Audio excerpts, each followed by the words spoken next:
Well, I joined the army, regular army, at 17 and 2 months old. Vietnam wasn't, it was just a skirmish somewhere else. We didn't have troops there. In 65 we started to increase. I moved into Vietnam in 1967. 68 I came home, but I was in Saigon most of the time for the Tet Offensive 68. And then I moved to Vung Tau for 5 Transport Company. I went in and out of fire support base Coral a number of times, and that to me gave me the impression of Passchendaele in the First World War. It was just full of holes and full of muck and crap. Very scary. Well, I was one of 3 brothers and we were very close and we all joined the Navy. And my grandfather was a First World War soldier and he was in the trenches in France, and he always said, if you're stupid enough to join the military, join the bloody Navy, and so we did. And I joined when I was 17 because I didn't know what I wanted to do. I just wanted to get out in the world. And the first people that called were the Navy, and off I went. And I never left. I stayed till I was 50. The Australian military, the Special Forces, had gone to Afghanistan and they were at the end of a very long supply chain. There was nothing up there in Afghanistan. There was no shops, no contracting, no electricity, no infrastructure. There was nothing. And so I got a phone call, would I go to the Middle East? And I said, yep. And a couple of weeks later I was on my way over there, and I was just part of setting things up in that initial bit of supply for Afghanistan, because Navy people, we can do anything, anywhere for anyone. I joined the Navy early in 1964. I was part of a new officer group who would do what was called a short service commission. It was 2 years training and 5 years service as an officer. So it was the beginning, it was the 1st of March 1964. I remember one night I was on watch, and it would be a bit to the west of Vung Tau is the entry to the Saigon River, which goes up to the capital, Saigon, now called Ho Chi Minh City. And I'm not sure if it was an actual incident or a training run, but you could see these American jets come in and drop napalm, and there was this huge explosion of fire, and that's a terrible thing, napalm. Does terrible damage. I joined the Army first in 1957. I was a national serviceman.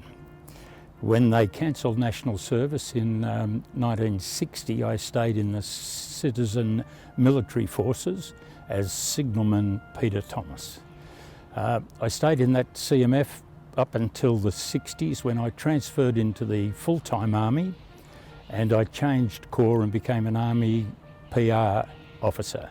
Being an Army public relations officer meant that I was in fact a war correspondent. I reported on the war, reported on combat, wrote captions for photographs for our photographers, wrote shot lists and scripts for their film for television. Prime posting was in Vietnam. I was in Vietnam from May 1968 to May 1969.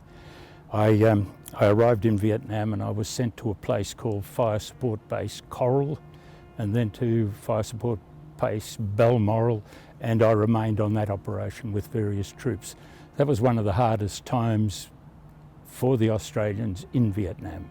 The Viet Cong, supported by North Vietnamese troops, almost overran Fire Support Base Coral, but like in the First World War, when the Anzac spirit was created, the men in that fire support base fighting off the Viet Cong, that Anzac spirit was with them.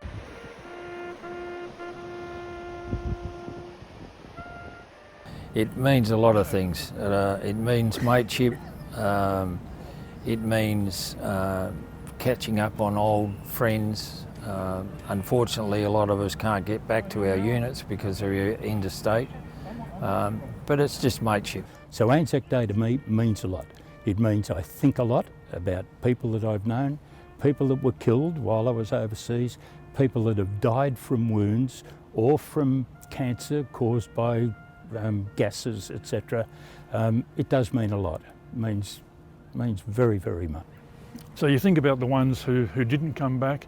You also think about the ones who did come back, but didn't come back the same people that they were when they left. A lot of them came back with mental health issues, unable to talk to people about what was troubling them, because you find that people who haven't experienced military life don't understand the things. They can't put a context to it, so they don't understand what it is that's troubling you or what you're trying to tell them. There is a lot of sacrifice that people make that they didn't really...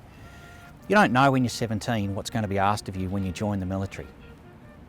It's asked of you at the time. And I find myself thinking on Anzac Day about the sacrifice that so many young people have made, but they did not know when they said, yes, Australia's calling and I will go.